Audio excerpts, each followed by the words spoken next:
the folk we're watching now, it doesn't really matter who gets in. That's it. Whoever gets the top job will just be handed a script. They will be handed the Prime Minister's script, and they will deliver those lines. And you can see that because more and more the senior figures, the Prime Minister of Great Britain, the President of the United States, the Prime Minister of Canada, the President of France, they're all now delivering the same script. We've seen them all standing behind their podiums talking about Build Back Better, New World Order, a window of opportunity, a great reset. I don't know, it's as though they think we can't see them. It's as though they think we don't watch them all and wonder why they're all using the same form of words. Even Prince Charles is in on the act. He's touting the Great Reset on his own website. And I said, what are we not going to notice that this is going on? That these people are operating like as though they're in a choir and they're all in harmony with one another. I think subconsciously I was aware of the fakeness of it and the fiction of it, but I didn't properly pay attention to it, and I didn't consider the consequences of being ruled over by puppets, or seeming to be, or accepting the rule of puppets. But now I can't ignore it any longer. And so I've been looking on at them, the front runners now, Rishi Sunak, Penny Mordaunt, and the rest of them, Liz Truss, and thinking they are devoid of principle.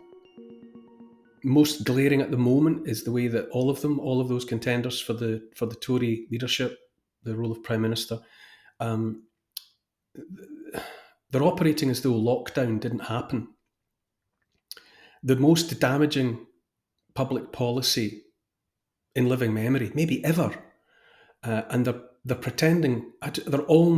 It's almost as though it never happened, and no one's taking any responsibility for it. And yet they were all complicit in what happened. The lockdown that did so much damage to the economy, to health, mental and physical, to prospects of children, to the flavour and texture of society itself, have all been hauled below the waterline by lockdown.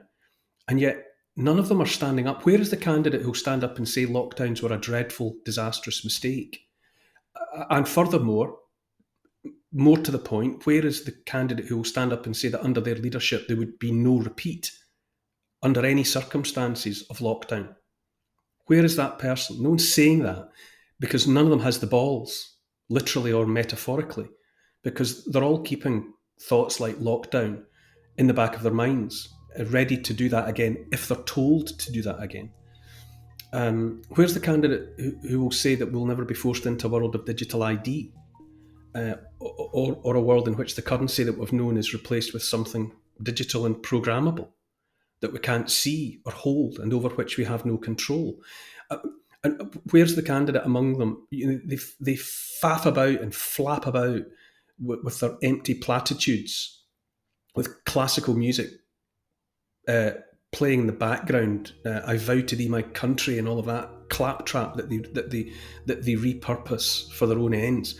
But where is the candidate who's going to do something that will actually make the necessary, positive, life-saving, life-enhancing difference to people's lives, instead of faffing about, unable or unwilling to define and describe what a woman is? This is the tenor of the debate. It's all distract us with things that don't matter in the hope that we don't pay attention to the things that do. I'm struck by the hollowness of the people that have the audacity, really, I think, to stand up and claim to lead us. I am made weary by the apparent emptiness of them and the absence at the heart of them of anything meaningful, and I console myself with thinking that whoever it is will not be there forever. And I get that consolation from, as I often do, going back to the Golden Bough and thinking about that forest grove where whoever is the priest is, as it were, listening to a ticking clock, and it's a clock ticking down their remaining heartbeats. So it's whoever gets into number 10 next, the clock will be ticking, and in due time the knives will be sharpened for them by their political opponents, and they in their turn will be replaced. And at the moment, It's all I can hope for.